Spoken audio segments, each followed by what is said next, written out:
పిలమ్మ. నన్ను ఎవరు ఎలా పిలిచినా నాకు నచ్చిన పిలుపు అది. అయితే నువ్వు ఇక్కడే ఉండాలి, ఈ ఊరొదిలి వెళ్ళకూడదు.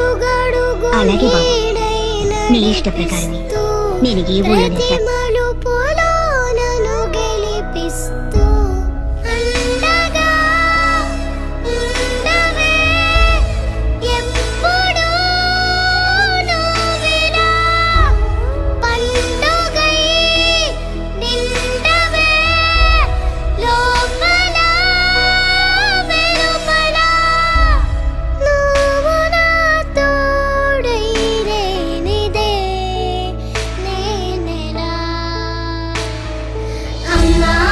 అమ్మా, నీ వెన్నెల